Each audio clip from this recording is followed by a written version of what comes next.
What's going on, everybody? It is Jackson, Andrew, and Chase from Dinger Dudes, and today we have a very special episode and very special interview with West Georgia baseball alum and former Cardinals draft pick, Mr. Caleb Lopes. Caleb, thank you so much for taking time out of your day to do this interview slash episode. How's your day going? And thank you once again. Yeah, man. Great to be here. Go Wolves. Let's go, baby. Hey, Yes, go sir. Wolves. Yes, Go sir. Wolves. Now, I do actually want to start with my first question for you because personally, I'm a Cardinals fan and I also go to the University of West Georgia. So it's an honor to have you on being a former Cardinals draft pick and also being a West Georgia baseball alum. I want to ask you, obviously back in 2016, you got drafted by the Cardinals. I want to ask your draft process on that because nowadays it's a little tougher, even with them being in the A-Sun and being Division 1 now to get drafted. So what was that draft process like for you heading out of a Division 2 college like the University of West Georgia? Yeah, man. I will say coming out of JUCO as a JUCO sign coming in my junior year, I told my wife, I said I do not want to come back for my senior season. Like I'm going one and done. Like this is going to be my draft year. Always was taught growing up like junior year is your leverage year where you have a little bit of negotiation with teams. And so I knew that I had to put up a lot of numbers coming from a D2 school like West Georgia. Really strong conference, though. I mean, you got West Alabama, Delta State, Valdosta, and all these powerhouse teams, West Florida. I mean, you have a lot of teams. It's kind of like the SEC of D2 back then. I love. But it was yeah, the draft process. I had a killer year. I'm sure we'll probably get into some of that here in a little bit, but had a killer year. And one of the Cardinal scouts came out to our conference tournament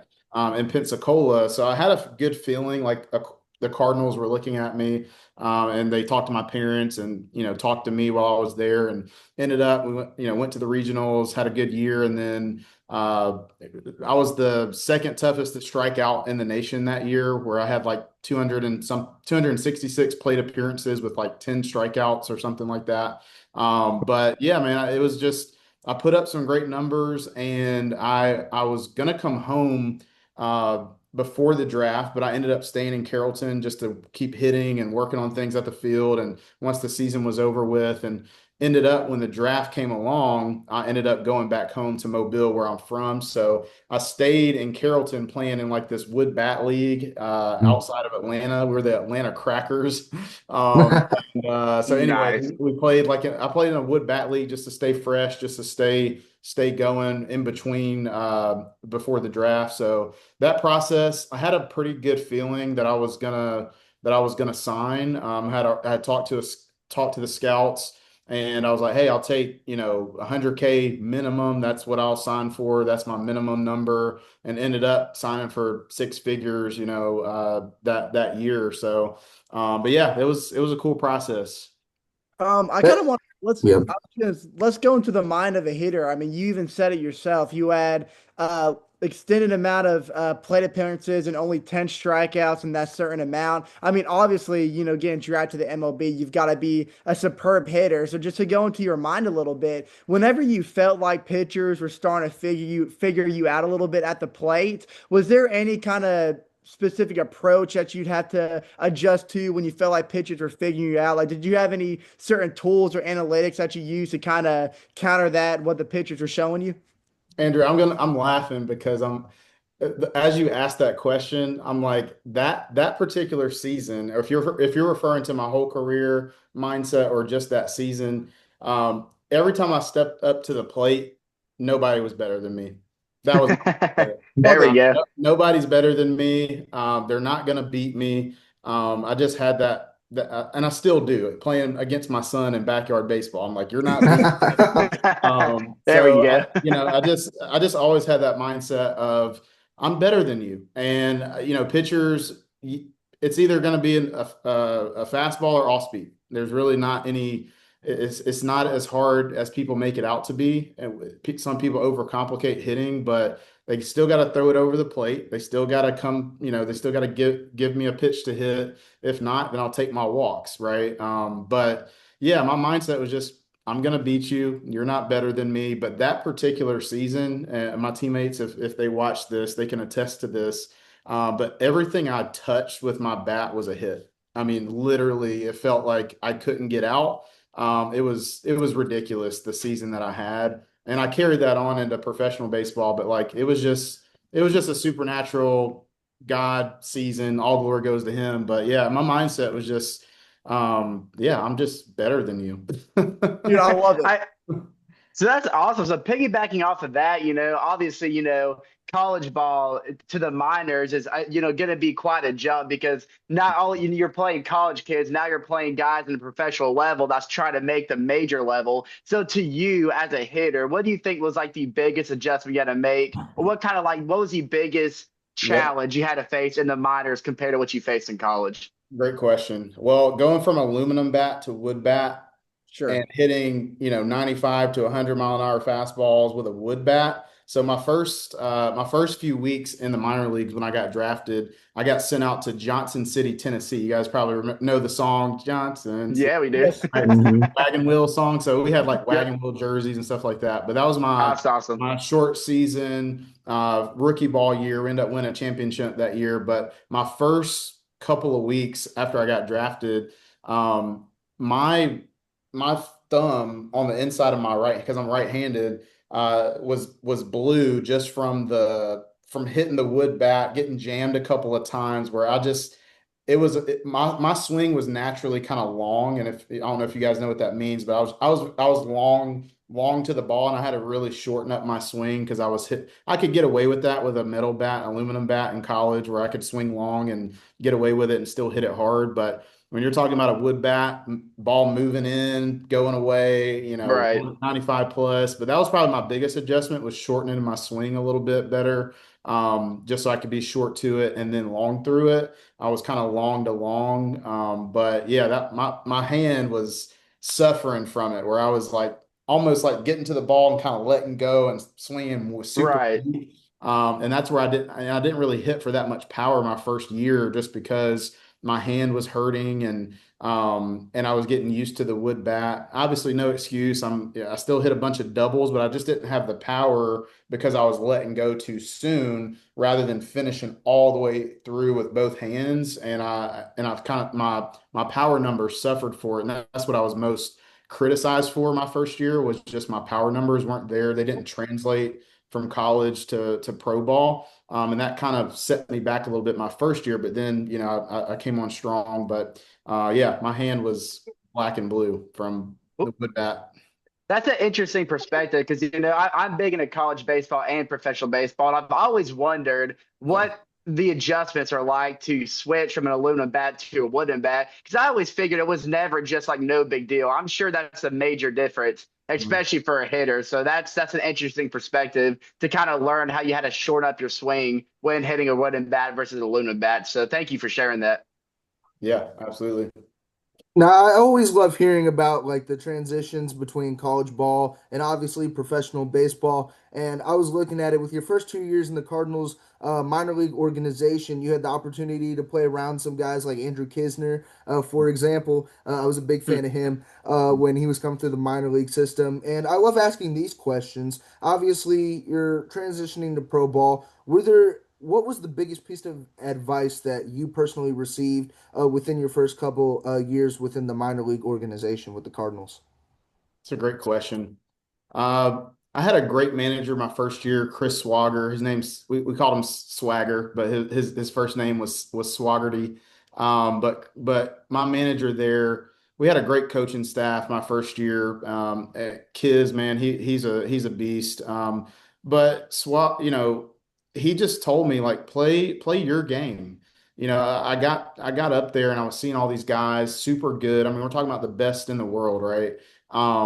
And it's really hard to not compare yourself to others, right? When you're at that level where you're trying to keep up or trying to just maintain. And the best advice that I got was just play my game. I was trying to do things that weren't me, and I was trying to change things. And he had a good conversation with me. He's like, Caleb, just do what you did to get you here. Like, stop trying to change things. Stop trying to be more than what you are. Like, do what got you here and you're going to be okay. And that changed a lot of things for me where I was trying to do too much or trying to be somebody I wasn't and play my game, the game that I know how to play. So that was probably the best advice that I got for my career. And that's whenever I just locked in. I knew my role. I knew what I needed to do, consistent. And because he told me, he's like, hey, every time I put you in the lineup, I know what I'm going to get, right? Don't be the guy that when I put you in the lineup, I don't know what I'm going to get. Like, I know you're going to give me two solid barrels. You're going to give me great at bats. You're going to work the count. You're going to get on base, because on base percentage was like my OPS was like my favorite stat, right? On base Mhm. slugging. I love that stat. And he's like, do that. Like, stop trying to be more than what you are. So that was a big piece of advice that I got. That's awesome advice to hear. Obviously, back in like 2016 with the West Georgia Wolves, you had a 425 batting average, and you're still talked about to this day, Caleb. Like Trent Ross is a professor of mine, and he talks about like the 2010s Wolves days, and he brings up your name a lot during class. So it's awesome to hear like this perspective from a former professional ball player such as yourself. So that's awesome to hear.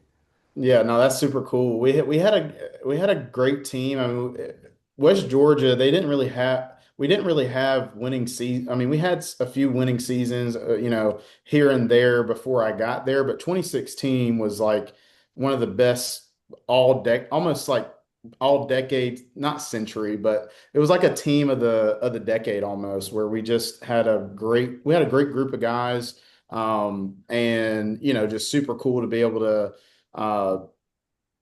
I mean, we made it to a regional, beat the number one team in the nation. But and check, I'm such a numbers guy. Was it 425 or 427? You got me like over here freaking out about 2 points, but yeah, 425 or 427. But nonetheless, I mean, I was. This is a funny story. I would be in the dugout, and whoever watches this, if they're West Georgia fans, and some of my teammates, if they watch this, I was so obsessed with numbers. Like, I'm just obsessed with numbers.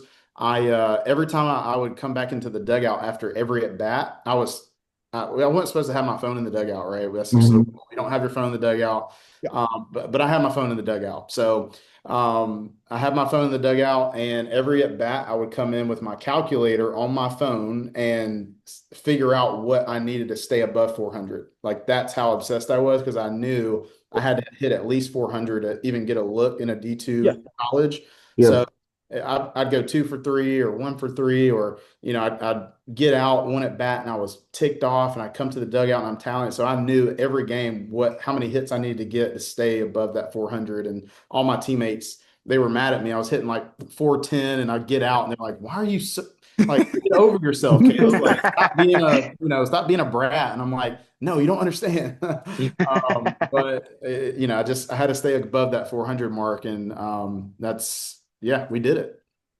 425 batting average, There we go. 1157 OPS. I pulled it up back in 2016 with the West Georgia Wolves, Heck yeah.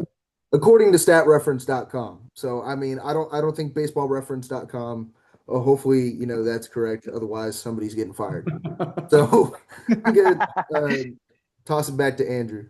Yeah, I was just gonna say, you were filling us in on, some of your favorite moments from college. Obviously going through the minor leagues, you full of experiences. I mean, you learn a lot. You talked about some of the advice you've gotten from teammates and coaches that you've been around throughout the minor league. Is there any specific moment in particular from the minor league that you'll just never forget that you'd like to share with us?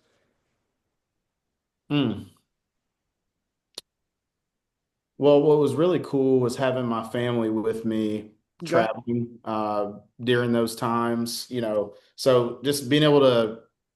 There was one game where we clinched for a playoff spot, and just having my little girl at the time like run out to me and give me a big hug, and like she was cheering me on and stuff like that. Like, that moment just sticks out to me probably the most when it comes to just more sentimental and memory and like feeling special. But there was one that's just kind of like off the cuff that comes to mind.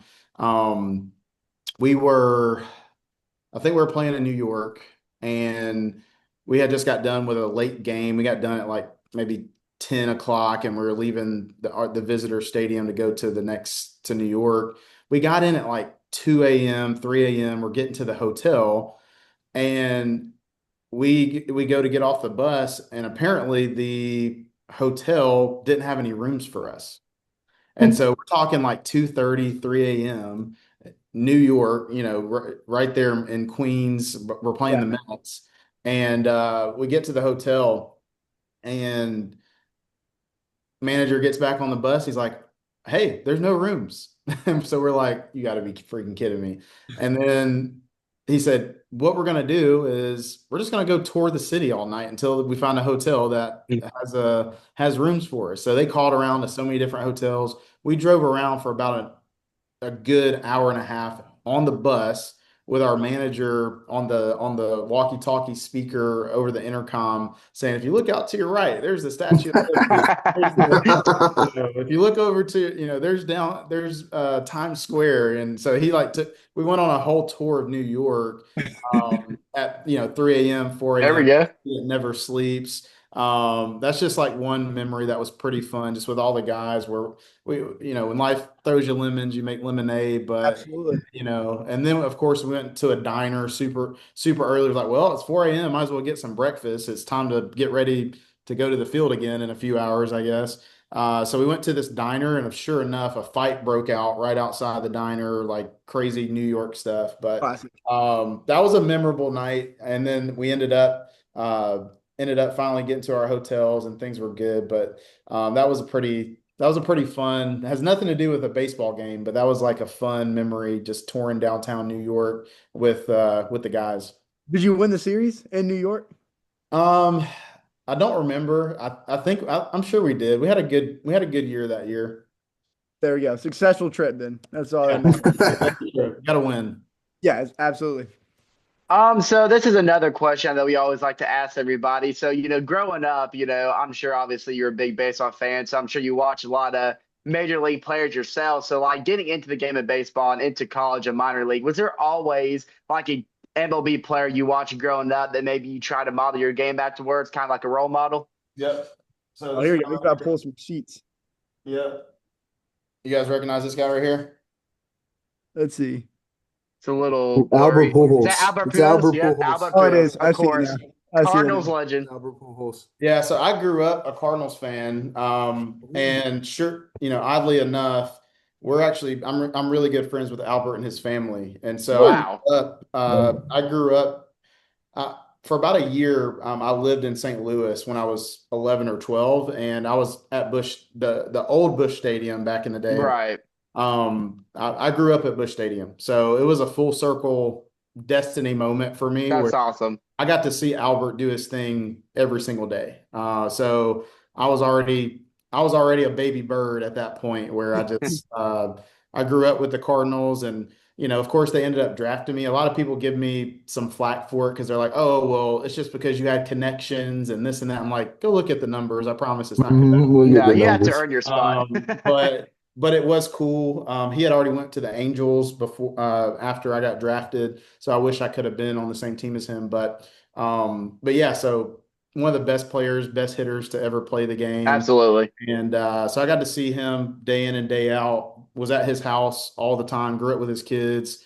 Seeing his weight room and his trophy cases and all the stuff like just in his basement and just the house he had and all that stuff. But yeah, man. So that he's one of my heroes, one of my idols when it Ooh. comes to the game of baseball that I grew up watching him play and got to hang out with him. I'd be riding in his Range Rover, headed to the stadium to hit BP with him, and he was definitely a mentor of mine growing up. Man. Well, that's not just a Cardinals legend. That's an MLB legend. That's Yeah. that's quite a connection to have right there. Yeah, I don't Yep. think we've ever talked to anybody who's like actually been like tight, with their MLB role model. Like that's a once in a lifetime, once in a century almost kind of connection there. That's incredible. Yeah, no, it was full circle moment. I don't know if you guys know who Jose Oquendo is, but he was the Oh, I third do. base coach for the Card. You're a Cardinals fan, Jackson, so you Yeah, probably. yeah, yeah. But Jose, he was the third base coach for a long time. And at that point in my career, when I got drafted, he was called the secret weapon, right? Where he would work with all the infielders. Him and Ozzie Smith, we would all work together as infielders. But in spring training, it was really cool because my first spring training, uh, Jose Oquendo, when I was 12, used to hit me ground balls at Busch Stadium during BP, and I would be out there with all, with Albert and his kids, and we'd be out BP shagging balls. Like I had my uniform on, I'd be doing that all the time, getting my reps in, acting like I'm about to go play in a game. But when I got to spring training my first year, Jose Oquendo, he was hitting me fungo as a Cardinals player at spring training. And I went up to him. I said, "How cool is this? Where you used to hit me fungo as a 11-year-old chubby little kid, and now you're hitting fungo 10 years later to me in spring training as an actual Cardinals player on the roster. Like that's pretty phenomenal. We joked about it, but yeah, it was a full circle moment. So and we've just been close for a long time with the Pujols family, and it was pretty special to be able to share that. I'm trying to see if I can find a picture of me and Albert, Oh, dude, let's go. because he was on his chase for 700 Uh, home runs at that point. But I don't know if you Mhm. guys can see this, but that's me and him. dude, yeah. Wow. But we Incredible, man. that was in Miami whenever he was on track, and then I don't know if you guys could recognize this guy, but we were up in Miami. I was down in Florida. I know my camera's kind of blurry, but I'm trying to make it. Let's see. You so got this it, was man. at the presidential suite. I don't know if you guys recognize who that It's is. Rafael Furcal. Yeah, so Rafael Furcal. So the whole suite, and this is my dad right here too. But it was me, Rafael Furcal, my dad, Placido Polanco, Jose Oquendo, and like those are all close people with Albert. But we were all up in the Marlins suite down in Miami, watching him go for his. I think it was his 600 at that time or seven. I think it was 600 at that time. He was going for 600 home runs in 2017, and then he ended up hitting, over 700 to Oh end yeah, his Right. career. But yeah, so that was a cool memory with him. That's dude. that's awesome to hear, and I love reminiscing on the old like Cardinals days. Mhm. Obviously, you can't really be excited about a Cardinals day like a Cardinals game nowadays, unfortunately. Yeah, it's sad. It's sad to think about it nowadays, but it's that's really They cool should to have just me. called me up, and I would have taken them to a World Series. Exactly, Yeah, exactly. that's the missing piece, That's man. what was wrong I'm with this telling you, man. Cardinals team. We had I the can still answer play right right in front now. of They messed up, man. I'm telling you. You know, speaking upon MLB, we have about 7 minutes left in this Zoom meeting, and I want to get into a snake draft. We're going to draft with about the time we have left, three players each. Mr. Lopez, I want to start with you. I want you to pick the order on who goes first, second, third, fourth, and then it will go 4, 3, 2, 1, 1, 2, 3, 4. MLB Playoff Heroes. Okay, so as in out of y'all three, who goes second, third, and fourth, right? So, Yes. all right, so I'll go just because Chase has the facial hair. I'm gonna go number two for you, Chase. Let's go. And I love it. then I'll go, dang it. I'll go Jackson because he's a Cardinals fan, and then Andrew, you're number four. I'll take it. Okay. Yeah, that's fine. All right. So starting with the first pick, Playoff Heroes. Who's your first pick? Oh, first pick gotta be Big Poppy David Ortiz, number one. That's awesome. All right, Uh, we'll go on playoff hero. So I'm gonna go sentimental myself for two reasons. Got to go Braves and MLB legend first baseman Freddie Freeman for helping the Braves win the 2020 World Series and his unforgettable World Series run last year, the LA Dodgers. One to remember for sure. So I'm gonna go Freeman number two. you talk about your home team, hometown team, and I was a mile down the street from Busch Stadium when this happened, eating some Shafleys. So David, 2011 David Freeze. I'm sorry, I had to go 2011 David Freeze. That's fine. Good pick. Good pick. Okay, Phenomenal. I'm gonna get one of my favorite players from the early 2000s. Give me Madison Bumgarner, specifically 2014 postseason Madison Bumgarner, It's elite ball 500 knowledge. plus innings and three starts, and he had three starts in World Series clinching games as well. He was just a postseason mastermind. And Give me Bumgarner. I think then I get back to back, right? Yeah, back to back. It goes four, That's three, what I two, thought. one. Okay, I'm just gonna go plain simple. Derek Jeter for my second pick. I mean, some of the best defensive plays you're ever gonna see in a postseason game. Just give me Derek Jeter. Mm. Now I want to stick with recency bias a little bit, and this guy was phenomenal for the Dodgers, and he's also phenomenal for the Texas Rangers. So somebody that comes to mind is Corey Seager. I want to go with Corey Seager as a playoff hero. Chase. Oh yeah, it's me. I'm gonna go with it. I'm gonna go with another Dodger slash Boston Red Sox, Mookie Betts. You know, one of Red Sox Mhm. in Boston, two with the Dodgers. His 2020 World Series one came back, beat the Braves down 3-1 the NLCS. One of the most heartbreaking series for me to watch, but didn't happen without Mookie Betts play, especially defensively. So I'll go Mookie for my second pick. Nice. All right. So I was often compared to this guy as a player, Okay. but I gotta go with my man, 2-7, Jose the man Altuve Love it. as a Love it. postseason hero, has so Nice. many different postseason home runs, and smallest guy on the field, but can hit it a mile. Absolutely, absolutely. Man, oh man. Oh, he has So I go back to back again. picks. Yeah, Oh yeah, back yeah. down. I'm sorry. Yeah, snake draft. All My right. bad. So I got Big Poppy, Jose Altuve. Man, what a lineup. On that same track, it's really hard to not to leave this guy out of this, but when you think about the postseason run with the Phillies, Right. I gotta bring my guy Chase Utley into the mix. Hmm. Uh, Hmm. Yeah. postseason just went off with the Phillies. Chase, your Ooh. final pick. I feel like I had to go legend here. I have two recent guys. Let me go someone. I mean, still pretty recent, not too recent though. I'm gonna go Miguel Cabrera. Miguel Cabrera. Perfect. All right, so you got Miggy. I want to stick in the 2010s a little bit, and I'm tied between a couple people, Howie Kendrick, Marco Scutero, and Randy Arozarena, Hmm. just because of sticking with recency.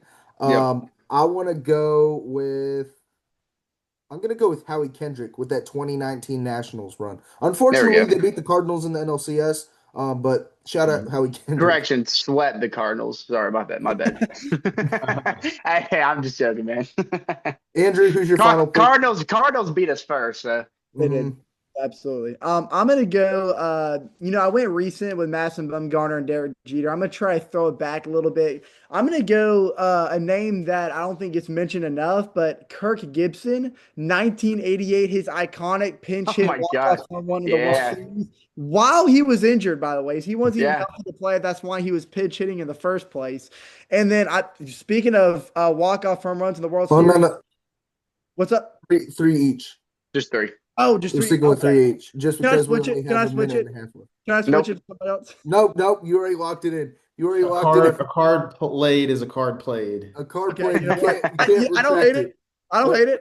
I wanted to go Joe Carter really bad, but that's fine. I'll stay with Kurt. we have about 90 seconds left in this meeting. But Mr. Lopez, thank you so much for taking time out of your Absolutely. day to do this episode. We truly enjoyed it. A graphic will be out later so people can go vote on who has the best playoff hero team. Everybody go vote Jackson Voles. So Heck yeah. please, I've never won out of the 30 something episodes we've done. I've never won a voting poll. There's a We'll So reason. keep this streak alive. but Mr. Lopez, is there anywhere that people can follow you on social media that you'd like to share out before the Zoom meeting ends? Yeah, sure thing. Caleb Lopez 8. Caleb with a C, Lopez with an S, right? So Caleb Lopez 8. Mm. I'm on Instagram, Facebook, really anywhere. But also shout out to West Georgia. You guys are awesome. Mhm. Oh, Got let's my go. awards, got my hat, got Yes, all the gear. sir. So Yeah. shout out to West Georgia. Go West, go Thanks. Wolves, baby. Go West, go Wolves. Mr. Lopez, thank you so much again. You're welcome. Have fun, guys. Yes, sir. Take care.